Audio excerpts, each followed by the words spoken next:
கர்த்தர் நல்லவர், அவர் கிருபை என்றும் உள்ளது. ஆமென். நோவாவை குறித்து ஆண்டவர் என்னெல்லாம் இன்னைக்கு பேசினாரு? யார் ரீகால் பண்ண முடியும்?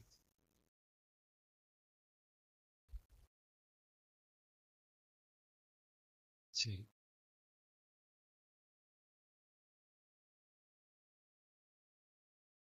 அவ்வளவு காரியங்களை நோவா சந்திச்சாரு. அதாவது ஆரம்பிச்சது எப்படிதான் ஆரம்பிச்சாரு? ஆள் இல்லாத கடையில நோவா குறித்து பேசும்போது, ஆள் இல்லாத கடையில டீ ஆத்துறதுக்குன்னு ஒரு தில்லு வேணும். அது தேவ பலன், தேவ தைரியம். அவனா நினைச்சு இதை பண்ணவே முடியாது. மாம்சத்துல இதை பண்ணவே முடியாது. அதுக்குத்தான் அவர் பலன் உள்ள வருது. மனுஷ சுய புத்தியில இதை பண்ணவே முடியாது. வாய்ப்பே இல்லை. அதுக்கு அந்த கெப்பாசிட்டி, எபிலிட்டி அது இல்லை. அவர்கிட்ட தான் அந்த எபிலிட்டி இருக்கு. அதான் ஷேர் பண்ணுவார் நம்மகிட்ட.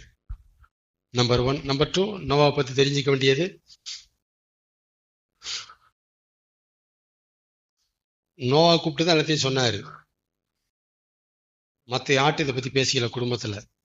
அதனால நோவாவுக்கு தான் அந்த விஷயங்கள் தெரியும். அதன் நிமித்தம் நோவா பட்ட பாடுகள் கொஞ்சம் நெஞ்சம் இருந்திருக்காது. பிள்ளைகள், மனைவி மூலமா, பிள்ளைகள் மூலமா டார்ச்சர் வந்திருக்கும். நீ வேணா போய் தனியா கட்டியா போயா, எங்களையும் முட்டாத்தனமாக நீ வேணா முட்டாண்டு போ, என்னென்னமோ செஞ்சிருப்பாரு. நீ போய் தனியா கட்டியா போயா, உன்கிட்ட தானே பேசினாரு, நீ போய் செஞ்சுக்க போ, செஞ்சிருப்பாரு. நம்பர் 2. நம்பர் 3, அவர் என்னதான் ஜெபிச்சிருந்தால் நோவாவின் மனைவிட்டையோ பிள்ளைகிட்டயோ அவர் பேசியிருக்க மாட்டார். தேவன், நீ வா, இதுக்குள்ளும் நீ போகப்பட வேண்டும், ஓ. வேற என்னது? 4வது ஒரு சாட்டா யார் சொல்றது? 4வது என்ன சொன்னாரு? சரி சரி வர்றோம், என்ன சொன்னாலும் இந்த மனுஷன் அடம் பிடிக்கிறான், நாங்களும் கெட்ட வரோம். கெட்ட வரோம், இது எதுக்கு இந்த வார்த்தை எடுக்கிற நீங்க? கூப்பிட்டா வரோம்ல, சைஸ் சிறுசாக்கு, 8 பேர் தானே, போய் 4 பேர் விசாரிச்சு பாரு, 8 பேருக்கு இதுல பெரிய கப்பல் எதுக்கு வேலை? இல்லம்மா, ஆண்டவர் இப்படிதான். ஆண்டவர் இப்படி சொல்லுவாராக்கும், பைத்தியக்காரத்தனமா நீ ஏன் நினைச்சிட்டு இருக்கிற? இதெல்லாம் சமாளிச்சிருப்பாரு மனுஷன். வெளியிருக்கிற எதிர்ப்பை விட உள்ள வந்த எதிர்ப்பை அவர் மேனேஜ் பண்ணி ஒவ்வொரு பலகையா கோர்த்து ஆணி வச்சு அடிக்கணும்னே அந்த மனுஷன் பட்ட பாடு. அவன்கிட்ட தான் பேசுறாரு. 5வது பாயிண்ட், கடைசியா தான் நம்பினாங்க.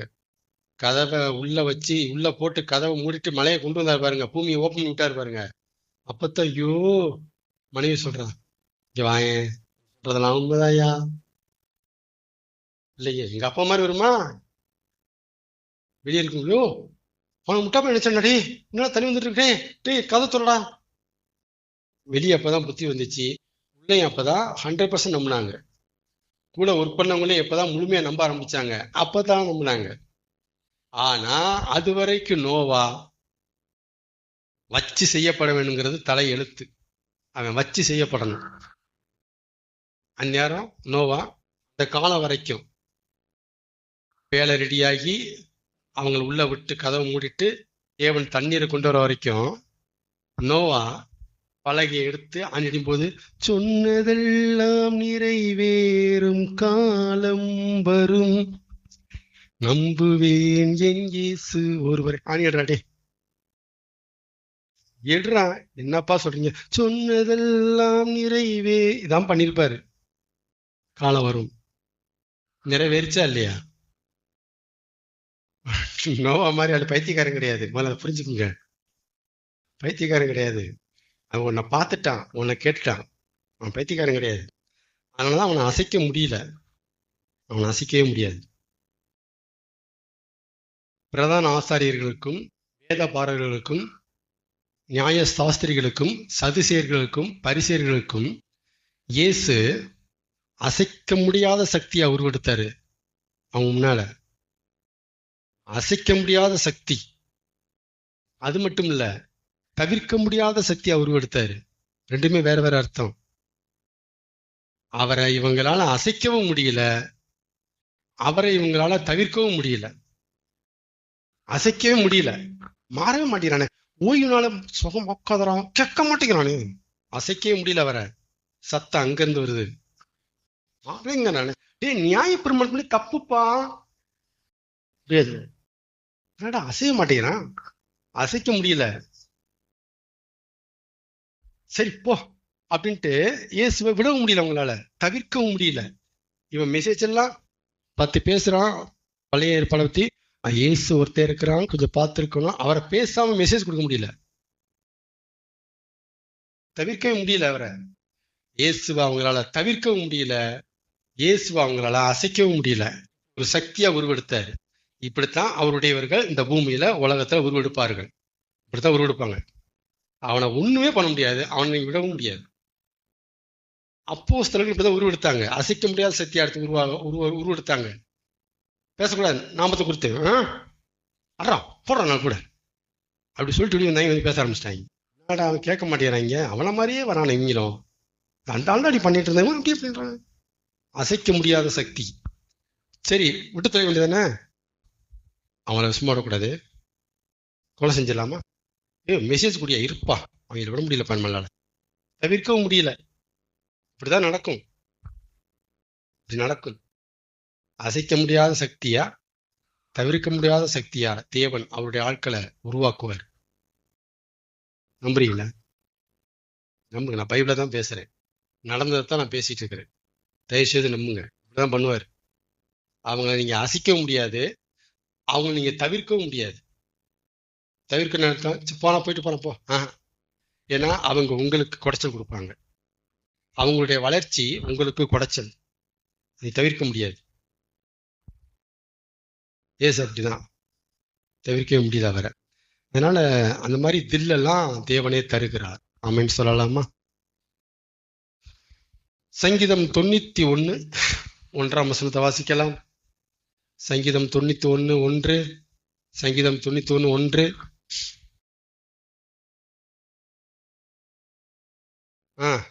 உன்னதமானவர் மறைவில் இருக்கிறவன் சர்வ வல்லவரின் நிழலில் தங்குவான். அப்புறம் 4ஆம் வசனம் நினைக்கிறேன், வாசிங்க. அவர் தமது சிறகுகளினாலே உன்னை மூடுவார், அவர் செட்டைகளின் கீழே அடைக்கலம் புகுவாய். அவருடைய சத்தியம் உனக்கு பரிசையும் கேடகமாயிருக்கும். தேவனுடைய வார்த்தை உனக்கு உனக்கு சேஃப்டியா தான். சரி, அத 2 வார்த்தை இப்ப எடுக்கிற ஒரு மெசேஜ். உன்னதமானவர் மறைவில் இருக்கிறவன் இஸ் ஈக்குவல் டு, உன்னதமானவர் மறைவில் இருக்கிறவன்கிற வேர்டு எதை குறிக்குது அப்படின்னா, எல்லாம் பைபிளை பார்த்து முடிங்க, நான் பேசுறேன். பைபிளை பார்த்தாச்சா? வசனங்கள் தானே இருக்கு. சரி, இப்ப என்ன பாருங்க. உன்னதமானவர் மறைவில் இருக்கிறவன் அப்படிங்கிற அந்த வார்த்தை எதை குறிக்குதுன்னா, கர்த்தருக்கு பின்னால இருக்கிறவன் அப்படிங்கிற வேர்டை அது குறிக்குது. பின்னால இருக்கிறவன். ஏன்னா மறைவுனா ஏதோ ஒண்ணு நிக்குதுன்னு அர்த்தம். அங்க போய் மறைஞ்சிக்கோ, அங்க போய் ஒளிஞ்சிக்கோ, இல்ல நான் இங்க மறைவா இருக்கேன் அப்படிலாம் நம்மளை மறைச்சிக்கிட்டு ஏதோ ஒண்ணு இருக்குன்னு அர்த்தம். அப்ப உன்னதமானவர் நம்மளை மறைச்சிட்டு இருக்கணும். அப்படின்னா உன்னதமானவர் நம்மளை மறைக்கிறார் அப்படின்னா உன்னதமானவருக்கு பின்னால இருக்கிறோம்னு அர்த்தம். கரெக்டா இல்லையா? அப்ப உன்னதமானவர் மறைவில் இருக்கிறவன் இஸ் ஈக்குவல் டு, உங்க பைபிள் அப்படி எழுதிக்கிங்க, கர்த்தருக்கு பின்னால இருக்கிறவன் அப்படின்னு குறிக்கிற இந்த வேர்டு. அடுத்து 4ஆம் வசனத்துல, அவர் செட்டைகளின் கீழே அடைக்கலம் புகுவாய். செட்டைகளின் கீழே, செட்டைகளின் கீழே, இது எதை குறிக்குது? இஸ் ஈக்குவல் டு அவர் கையில இருக்கிறவன். அவர் கையில இருக்கிறவன், இவன் பின்னால இருக்கிறவன் கையில இருக்கிறவன்னா அந்த வசனத்தை அப்படி குறிச்சுக்கணும். அதனுடைய மீனிங் அது. ஆமென். அப்ப உன்னதமானவர் மறைவில் இருக்கிறவன், அவர் செட்டையின் கீழே அடைக்கலம் புகுந்தவன், எல்லாம் ஒரே மீனிங். ஆனா வெவ்வேறு ஆங்கில அது பார்க்கப்படுது, வேற வேற பார்வை அது. கவனிங்க. அவருக்கு பின்னால இருக்கிறவன், அவருக்கு பின்னால இருக்கிறவன் இஸ் ஈக்குவல் டு அவருடைய மறைவுல இருக்கிறவன்.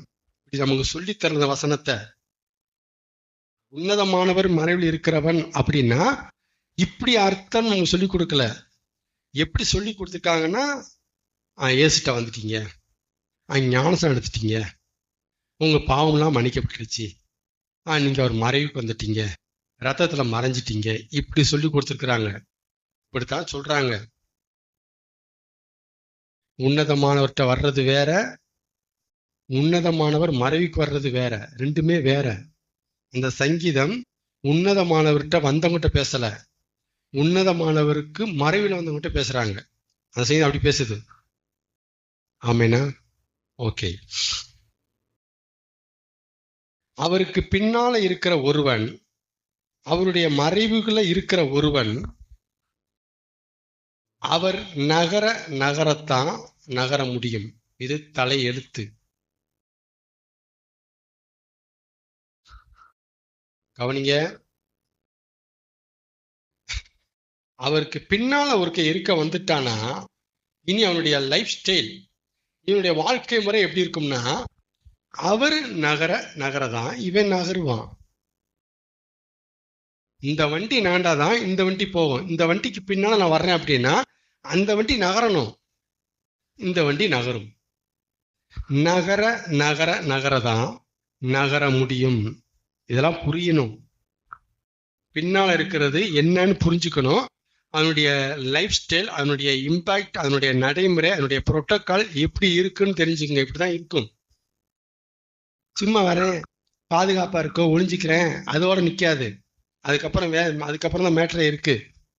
அவர் நகரதான் அவனால நகர முடியும்.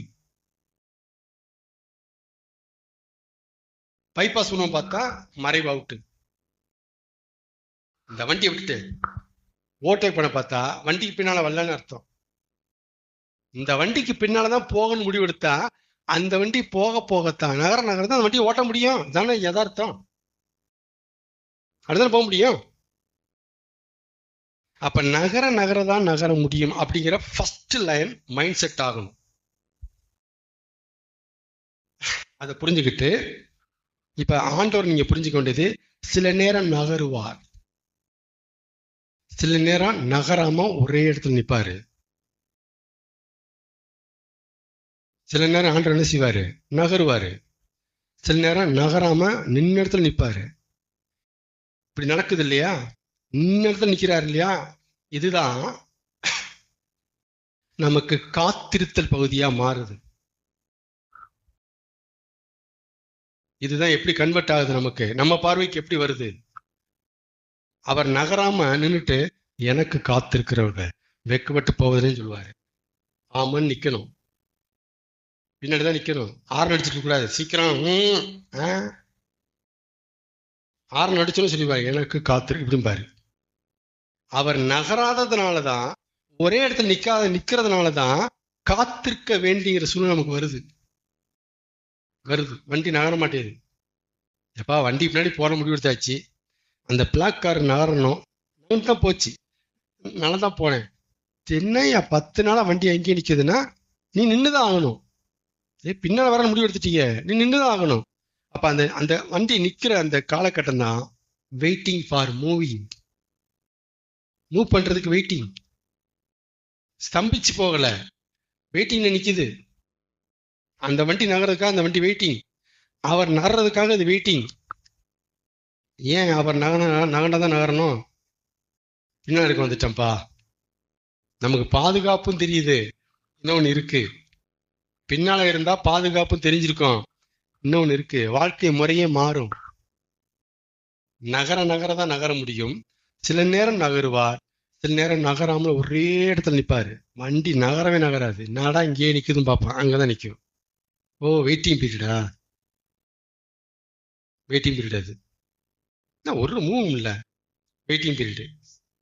வண்டி நகரவே மாட்டேது, வெயிட்டிங் பீரியடு. புரிஞ்சுக்கோ. காத்திருக்க எப்படி ஒன்று பார்க்கறது, வெயிட். ஆமேனா? சில நேரம் மெதுவா நகருவாரு, சில நேரம் வேகமா நகருவாரு. இதெல்லாம் நடக்கும். சில நேரம் அப்படியே மூவ் ஆகும். சில நேரம் வண்டி 100ல போகும், சரன்ட்டு. இந்த வண்டி 100ல போகும். ஏன்னா பின்னால வந்தா இதெல்லாம் நீங்க சந்திக்க வேண்டி வரும். அதனாலதான் பாருங்க, அந்நியான போகும்போது சில காரியம் நம்ம வேகம் காட்டுவோம், சில காரியம் நிதானம் காட்டுவோம். நமக்கே தெரியும். சில காரியங்களை ஃபாஸ்டா மூவ் பண்ணுவோம், சில காரியங்களை ஸ்லோவா மூவ் பண்ணுவோம்னா நகர்வு அப்படி இருக்கு. வண்டி அப்படிதான் நகருது. பின்னால இருக்க வந்துட்டேன் நானு. இந்த இந்த விதிமுறைகள், இந்த கோட்பாடுகள், இந்த மாறாத பிரமாணங்களை புரிஞ்சிட்டு பின்னாடி இருக்கணும். இதான் பிரமாணங்கள். இப்படித்தான் பின்னால இருக்க வந்துட்டியாப்பா, இனிமே உனக்கு சேஃப் தான். உணவு, உடை இப்படி நான் பாத்துக்கிறேன். சரிங்க ஆண்டவரே, ஷாமா ஆண்டவரே, நான் நகரும் போது நகரணும். சரியா ஆண்டவரே? எஸ். பின்னால இருக்கல? ஆமா. நான் நகண்டா நகரு, நகரலாம் இரு. வேமா ஓட்டினா வேமாவா, மெதுவாடா மெதுவாவா. ஓகே அப்படிம்பாரு. இதெல்லாம் கத்துக் கொடுத்ததுனால பேசுறேன். ஓகேவா? அங்கங்க பார்த்துட்டு ஐயோ அவன் முன்னாடி போறான், ஐயோ அவன் முன்னாடி போறான். ஏய், நான் நகண்டா நீ நகரு. மனசு இல்லைன்னா நீ ஓவர்டேக் தான் பண்ண வேண்டி வரும். பண்ண போறேன்னா போய்க்கும். இல்லாண்டவரே பின்னாடி இரு, ஓவர்டேக் பண்றாது, பின்னாடி நில்லு. நகண்டா நகரு. அப்பெல்லாம் ஒண்ணு நான் கைவிட்ட மாட்டேன் என்பாரு. பயந்துராது. 10 பேர் முன்னாடி போட்டோம், நீ பின்னாடி வாடா. 10 பேரை தூக்கி நான் கூட கொண்டு ஃபாஸ்ட் பண்ணி கொண்டு வரேன். வெயிட் பண்றா, நீ பின்னாடி இருடா. உன அப்படி ஜெட்ல தூக்கி போய் பாட்டுறேன் 10 பேருக்கு முன்னாடி. வெயிட் பண்றா நீ. புரியுதா? பின்னால இருந்தா என்னன்னு புரிஞ்சுக்கங்க. தான் லைஃப் ஸ்டைல். இப்படித்தான் இருக்கும். உனக்கு பக்கத்துல ஒருத்தன் வண்டி ஓட்டிட்டு இருப்பான். அவன் உன்னை பார்த்து, ஐயோ என்ன வண்டி ஓட்டுற, இடம் இருக்கல, போய வண்டி தானே, இதுக்கு பின்னாடியே ஏன் போனோம், அங்கிட்ட இடம் இருக்கு, இங்கிட்ட இடம் இருக்கு, இண்டிகேட்டரை போட்டு பாப்பா சொல்லுவாங்க. பின்னாலதான் வரணும். அவங்களுக்கு தெரியாது நீ எடுத்த முடிவு, அவங்களுக்கு தெரியாது நீ பின்னாலதான் வரணும்னு எடுத்த முடியும். அவங்களுக்கு தெரியாது, உனக்குத்தானே தெரியும். அப்படியா, ஹாய் சொல்லிட்டு போயிட்டே இருடா. இதெல்லாம் நடக்கும்டா, இதெல்லாம் நடக்கும். ஆமேன். Number 1, number 2, part 1, part 2. அவருக்கு பின்னால இருந்தா என்ன நடக்கும்? நகரம் தான் நகர முடியும். அவர் எப்படியா நகர்வான்னு பார்த்தீங்கன்னா, நகருவாரு, நகராம போவாரு, மெதுவா நகருவாரு, ஏமா நகருவாரு. இதான் தெரிஞ்சுக்கணும். ஓகே, நகரத்தான் நகர முடியும், சந்தோஷம். அப்படின்னா வர முடியாது. அவர் நகருவாரோ நகர மாட்டாரோ உத்தரவாதம் இல்லை. எப்ப நகருவாரு உத்தரவாதம் இல்லை. வேமா நகருவாரா அதுவும் உத்தரவாதம் இல்லை. உனக்கு வந்துட்டு 100 கிலோமீட்டர் ஓட்ட தெரியும், ஆனா அவர் 10 கிலோமீட்டர் தான் ஓட்டிட்டு இருப்பாரு. உன்னால முடியுமா? உனக்கு முடியணும். ஓ, எவ்வளவு ரூட்டு கிளியரா இருக்கு, வண்டி என்னையா இருக்கு, போலாமே, ஏன் போக மாட்டேங்கிறாரு? போக மாட்டேன். ஓ, நல்ல காரியம் அது. 100 கிலோமீட்டர் எனக்கு ஓட்ட தெரியுமியா? 10 கிலோமீட்டர் ஓடிட்டு இருக்கீங்களே. அடக்கணும். இதான் சுயத்தை சாகடிக்கிறது. அட்டச்சிருவாரு, சுயத்தை சாட்டிச்சுட்டுவாரு. செய்யணும், சும்மா இல்ல. அதான் சொல்லி கொடுத்துருக்கேன் உங்களுக்கு. அவருடைய ஆடுகள் அறிஞ்சவனையும் விலங்கோட வந்துருவாரு. அவருடைய பிறக்க போறது ஒரு ஆடுங்களே விலங்கோட வந்து அந்த அந்த கருவை சுத்தி அடி அடி போட்டு போட்டு போட்டு போயிட்டே இருப்பாரு. நீ என்னுடைய அடிமை. பிறக்கும் போதே நாம் கைதாகி பிறந்தவர்கள் அவருடைய ஆடுகள். வாய்ப்பே இல்லை. சரி, அப்புறம் நீ புரிஞ்சுக்க வேண்டிய அடுத்த சத்தியம், பின்னால இருந்தீங்கன்னா அவர் நடக்கிற ரூட்ல தான், அவர் நடக்கிற பாதையில தான் நீங்க நடக்க முடியும். வேற ரூட்ல நடக்க முடியாது. வாய்ப்பு இருக்கும், பாதை இருக்கும், ரூட் இருக்கும், நீங்க நடக்க முடியாது. முடியாது.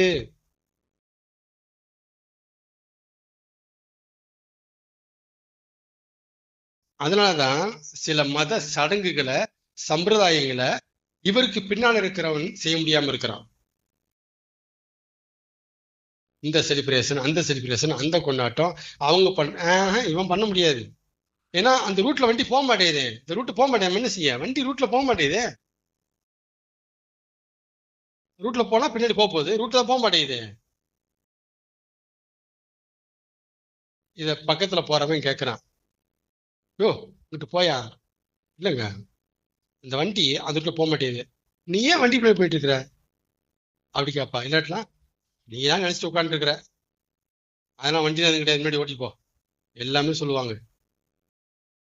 அதனால அவர் நகர தான் நகர முடியும். நம்பர் 1, அவர் எந்த பாதையில எந்த ரூட்ல வண்டியை ஓட்டுறாரோ அந்த ரூட்ல தான் நீங்க வண்டி ஓட்ட முடியும். அப்படிதான் நீங்க போக முடியும். அவங்க சொல்றாங்க, இவங்க சொல்றாங்க, அவங்க பண்றாங்க, இவங்க பண்றாங்க, வாய்ப்பே இல்லை. இவனால அதை பண்ணவே முடியாது. அதுக்காக எவ்வளவு விலைக்கிறைய செலுத்தவும் ரெடியா இருக்கிறான், எதை இழக்கவும் ரெடியா இருக்கிறான். இந்த வண்டி நகண்டாதான் நகருவேன். இந்த வண்டி எந்தெந்த ரூட்ல போதோ, எந்தெந்த ஊருக்குலாம் போதோ அந்தந்த ஊருக்கு தான் இந்த வண்டி போகும். இது மாறி போகாது. இந்த மாதிரியான ஒரு பிடிவாத குணம்லாம் ஆக்கி விட்டுருவார் நம்மளை. பின்னால வந்தீங்கன்னா பிடிவாதம் காட்டுவார், பிடிவாதம் காட்ட வைப்பாரு. இப்படித்தான் இப்படித்தான் நீ வரணும். நீ என்ன, அதாவது ஓவர்டேக் பண்ண நினைச்சாலும் முடியாது. இதான் சிக்கல் நம்மகிட்ட. ஓவர்டேக் பண்ண நினைச்சாலும் முடியாது. இதுக்கு பேர் தான் ஓவர் கம் மெத்தடு. நம்மளை மீறி அடக்குவாரு. ஏன்னா வரும்போதே எதை போட்டு விட்டாரு, பறக்கும் போதே போட்டாரு, ஒண்ணுமே பண்ண முடியாது. அதனாலதான் எத்தனையோ ஊழியர்கள் எங்க சுத்தி வந்து விழுந்தாங்க இவர்கிட்ட. காரணம் போடும், பிறக்கும் போதே போட்டு விட்டாரு விலங்க. ஒண்ணுமே செய்ய முடியாது. நீ எங்க சுத்தினாலும் விலங்கோட தான் சுத்துவ, அது முதல்ல புரிஞ்சுக்கணும். இவரை விட்டு வெளியே போனாலுமே, வெளியே சுத்தினாலுமே எதோட தான் சுத்திட்டு இருக்கிறோம்? திட்டத்தின் மையத்துல தான் சுத்திட்டு இருக்கிறோம். ஆமீன். அதனால இத புரிஞ்சிட்டு அவருக்கு பின்னால இருக்கணும். நம்ம ஆத்துமாங்கிறது ஒரு வண்டி அப்படிங்கிற ஒரு அறிவு பெரும்பாலும் யார்ட்டையும் அதிகமா இல்லை. நம்ம சோல் இஸ் எ வெஹிக்கிள், அது ஒரு வண்டி அப்படிங்கிற ஒரு பார்வை, ஒரு அண்டர்ஸ்டாண்டிங், ஒரு புரிதல், ஒரு அறிவு நிறைய பேர்ட்ட இல்லை. என்னமோ ஆத்மான்னு நினைச்சிட்டு இருக்கிறோம். அது வந்து ஒரு வெஹிக்கிள், வண்டி. அந்த வண்டிய நீ அவர்கிட்ட கொடுத்துட்டீங்கன்னா அந்த வண்டி இப்படித்தான் நகரும்.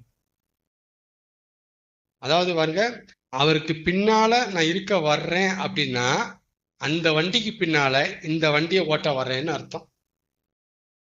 என் வண்டியை ஓட்ட வந்திருக்கேன் அப்படின்னு அர்த்தம்.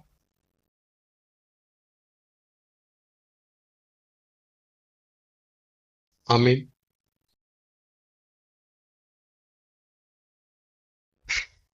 இன்னொன்னு புரிஞ்சுக்குங்க, அவருக்கு பின்னால நாம இருக்க வருவது என்பது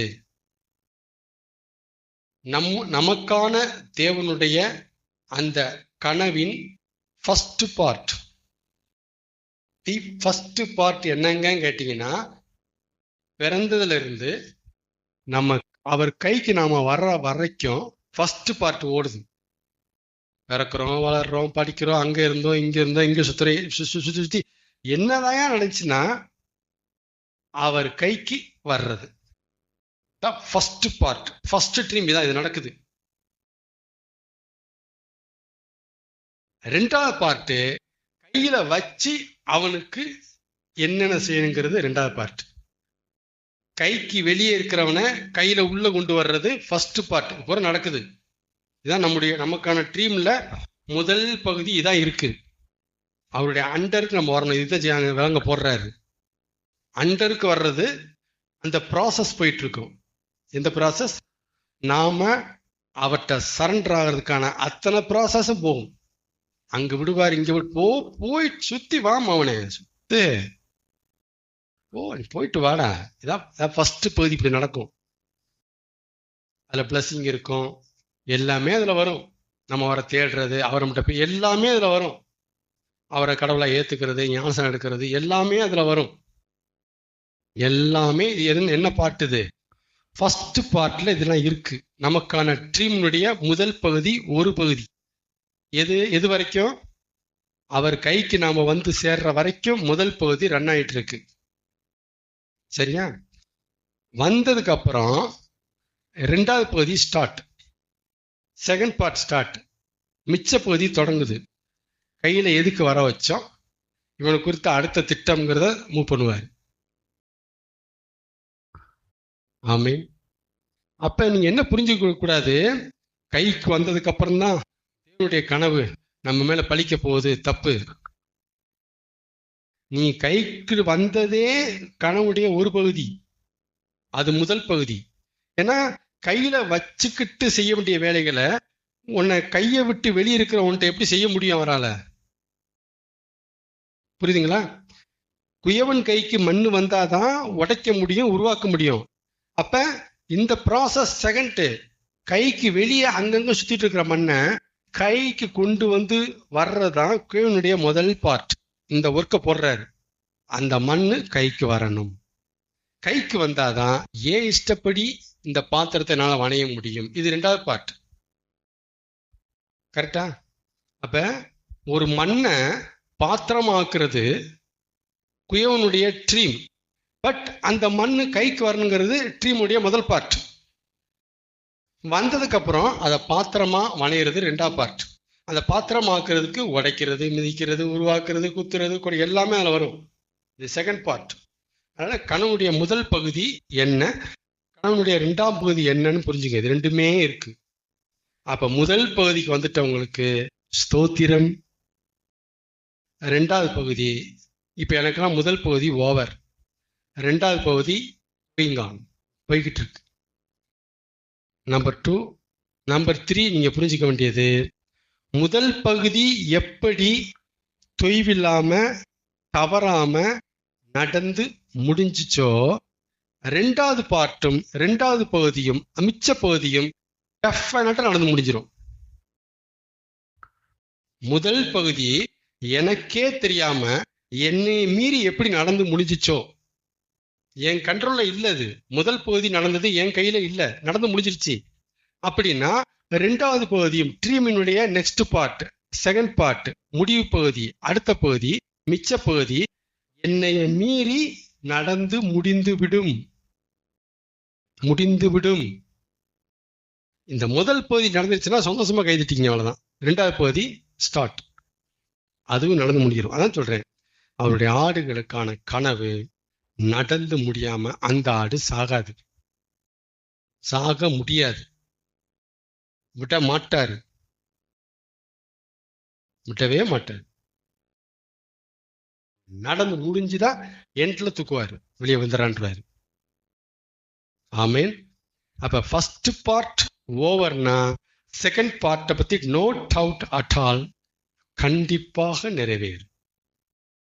முதல் பகுதி நமக்கே தெரியாம எப்படிலாம் நடந்துட்டுன்னு சொல்ற அளவுக்கு இருக்கிற மாதிரியே செகண்ட் பார்ட்டும் அதே மாதிரி நடக்கும், அப்படியே நடக்கும். எப்படி நான் பாத்திரமா நல்ல இப்படிதான் சொல்லிட்டு தெரியும், இவ்வளவா தெரியலாண்டவரே, என்ன இப்படி செஞ்சிட்டீங்க, அப்படித்தான். அதனால இந்த கனவை முதல்ல நம்புங்க. தேவன்கிட்ட கனவு இருக்குன்னு நம்புங்க. அது ஃபர்ஸ்ட் பார்ட் இதுதான் நம்புங்க, செகண்ட் பார்ட் இப்படிதான் நம்புங்க. குயவன் மண்ணையா வச்சுக்குங்க. அப்படி ஃபர்ஸ்ட் பார்ட் நடந்து முடிஞ்சிருச்சுன்னா செகண்ட் பார்ட்டை பத்தி கவலைப்படாதீங்க, கண்டிப்பா நடந்து முடிச்சிடும். எதோ சொல்றோம்னா முதல் பார்ட்டே நம்ம கையில இல்லாம தான் நடந்துச்சு, நம்மளை மீறி நடந்திருக்கு. எத்தனை வெளியே போனா சுத்தி வளைச்சி வச்சார்ல கையில, வைடா இருறா நீ, இதே மாதிரி நடந்து முடிஞ்சிடும். அப்போ ஓவரால் என்ன தெரியுது, அவருடைய ஆடாய் பிறந்திருக்கிறவர்கள் எதை குறித்து மொழி பண்ணிக்க வேண்டாம். அந்தந்த காலத்துல நடக்க வேண்டியது நடந்து முடிஞ்சு கிளம்பி போயிடுவாங்க. நம்புறீங்களா? இதெல்லாமே நடக்கும். அவர் மட்டும் நம்மளை மீறி ஒர்க் பண்ண தவறி இருந்தாருன்னா ஒருத்தன் அங்க வந்திருக்க முடியாது. அவர்கிட்ட நம்மளை மீறி ஒர்க் பண்ண அவர் மறுப்பாரே என்றால் யாருமே அவர்கிட்ட வந்திருக்க முடியாது. ஏன்னா நம்ம அவரை மீறுறதுல கில்லாடி. நமக்கு மீறுற புத்தி தான் எப்பயுமே வரும். விட்டுட்டு போயிடுவோம், இது வேண்டாம், அங்கிட்டு போயிடுவோம், இங்கிட்டு போயிடுவோம். நம்ம எப்பயுமே பாருங்க இப்படி சொல்லிதான் பழக்கம். அதான் மீறுறாரு, மீறி மீறி ஒர்க் பண்றாரு. எலியாவை பத்திய ட்ரீமு எலிசாவை ரெடி பண்ணணும். ஆனா எலியா போதுமாண்டவரே என் ஆத்துமாவை எடுத்துக்கொள்ளும். இதான் எலியாவின் ஜெபம். மீறினார் அவனை மீறினார். கூப்பிட்டானா என்ன, வந்துட்டார்ல. மீறி ஒர்க் பண்றாரு எலியாட்ட. எலியா நீ போய் இந்த எலிசாவை ரெடி பண்ணு போ அப்படின்ட்டாரு. ஆமென். ஒன்ன சொல்லி முடிக்கலாம். 1 கொரிந்தியர் 10:31 படிங்க. 1 கொரிந்தியர் 10:31. 1 கொரிந்தியர் 10:31.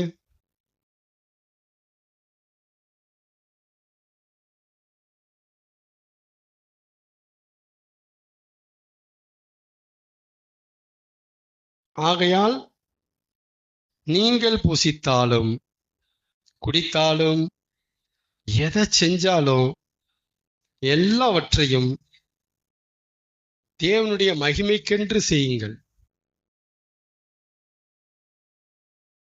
நீ எதை செஞ்சாலும் எதுக்கு செய்யணும்? தேவனுடைய நாம மகிமைக்கென்று செய்யுங்கள். சாப்பிட்டாலும் சரி, குடிச்சாலும் சரி, நீ இப்படிதான் செய்யணும். சரி, கொலோசையர் 3:24 வாசிங்க. கொலோசையர் 3ஆம் அதிகாரத்தை எடுங்க. எதை செய்தாலும் மனுஷர்களுக்கென்று செய்யாமல் கர்த்தருக்கென்றே மனப்பூர்வமாய் செய்யுங்கள். நீங்க எதுக்காக செய்யணும்? 4 பேர் பார்க்கணுங்கிறதுக்காகவும் செய்யக்கூடாது, 4 பேர் நம்மளை பார்க்கணுங்கிறதுக்காகவும் செய்யக்கூடாது. ரெண்டையும் புரிஞ்சுக்கணும். 4 பேர் பார்க்கணும் செய்யக்கூடாது, 4 பேர் நம்மளை பார்க்கணும் செய்யக்கூடாது. கர்த்தருக்கென்றே மன உற்சாகமாய் செய்யுங்கள். இதான் வேத பிரமாணம். இதான் லைஃப் ஸ்டைல். ஒரு மனுஷன் கர்த்தருக்குள்ள வாழ்ந்தா அவனுடைய லைஃப் ஸ்டைல் இப்படி இருக்கும், இப்படிதான் இருக்கும். அப்ப அது என்ன, தேவ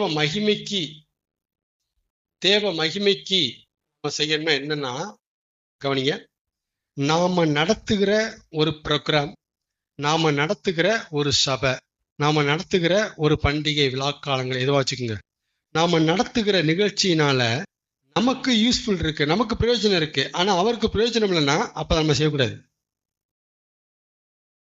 அப்ப தேவ மகிமைக்கென்று செய்யுங்கன்னா அவருக்கு பிரயோஜனமா அப்படின்னு பார்த்து செய்யுங்க. இதனால அவருக்கு என்ன பிரயோஜனம் வந்துட போகுது அப்படின்னு பார்த்து செய்யுங்க. அவருக்கு பிரயோஜனமா, நாம நடத்துகிற ஒரு நிகழ்ச்சி அவருக்கு பிரயோஜனமா இல்ல நமக்குத்தான் பிரயோஜனமா? 4 பேர் நம்மளை பார்ப்பாங்க, நாம 4 பேருக்கு பப்ளிஷ் ஆகும், 4 பேர் நம்மளை புகழ்வாங்க. யாருக்கு பிரயோஜனம் கேட்கிறாரு? யாருக்கு பிரயோஜனம்? நீ செய்யறது யாருக்கு பிரயோஜனமா இருக்கு? கர்த்தருக்கு பிரயோஜனமா இருக்கா? அதான் கர்த்தருடைய நாம மகிமைக்கு செய்யுங்கள். யாருக்கு யூஸான்னு பார்க்கணும்? அவருக்கு யூஸான்னு பார்க்கணும். நமக்கு பிரயோஜனம் இல்லை, ஆனால் அவருக்கு தான் பிரயோஜனம் இருக்குன்னா கண்டிப்பா அதை நம்ம செய்யணும். கண்டிப்பா செய்யணும். ஏன்னா அவர் பிரயோஜனத்துக்காக தான் நாம இந்த பூமிக்கு வந்திருக்கிறோம். இந்த பாயிண்டே புரியல இன்னும். அவருடைய பிரயோஜனத்துக்காக தான் நாம பிறந்திருக்கிறோம், நாம வளர்றோம், நாம அவர்கிட்ட வந்திருக்கிறோம், அவருக்குள்ள இருக்கிறோம். ஆமேனா? அப்பெல்லாம் நமக்கு எதுவுமே பிரயோஜனம் இல்லையா? அப்படி கேட்டீங்கன்னா அவருக்கு பிரயோஜனமான வழியில அவர் நம்மளை நடத்துவதற்கு உள்ளதான். இவருங்க அவருக்கு பிரயோஜனம் எது அப்படின்னு அவருக்கு பிரயோஜனம் எதுன்னு நம்ம பார்த்து நடக்கிற அந்த வழியில தான் நமக்கு பிரயோஜனமான காரியங்களே அடங்கி கிடக்கு. அங்கதான் இருக்கு. அவருக்கு பிரயோஜனமான வழியில அவர் நம்மளை நடத்துறதுக்கு உள்ளதான், அந்த ட்ரம்முக்குள்ளதான், அந்த பாக்ஸுக்குள்ளதான் நமக்கு பிரயோஜனமான இன்சிடென்ட்ஸ் உள்ள இருக்கு. அங்கதான் இருக்கு, வெளியில கிடையாது. அப்ப நமக்கான பிரயோஜனம் எதுல இருக்கு? அவருக்கான பிரயோஜனத்துல இருக்கு. இப்ப தேவன் எப்படி நடத்துறாருன்னா, அவருக்கு பிரயோஜனமான வழியில நடத்தும் போது அதுக்குள்ள இருக்கிற நமக்கு பிரயோஜனமானதை அனுபவிக்க வைக்கிறாரு. புரியுது சொல்ற பாயிண்ட்? நான் உனக்கு போதித்து பிரயோஜனமான வழியில் நடத்துவேன்னா அதை புரிஞ்சுக்கணும். அவருக்கு பிரயோஜனமான வழியில நடத்துகிறார், அதுக்குள்ளதான் எனக்கு பிரயோஜனமான காரியங்கள் ஒளிஞ்சு கிடக்கு. எனக்கு தேவையான, எனக்கு யூஸ்ஃபுல்லான காரியங்கள் அங்கதான் இருக்கு. நம்ம வெளியே தேடுறோம், நேரடியாக தேட பார்க்குறோம். எனக்கு என்ன யூஸ், எனக்கு என்ன யூஸ் அப்படின்னு பார்க்கணும். அவருக்கு என்ன யூஸ்ன்னு பார்க்கணும். அது பேர் தான் அவர் நாம மகிமைக்கு செய்யுங்கள். ஆமென்.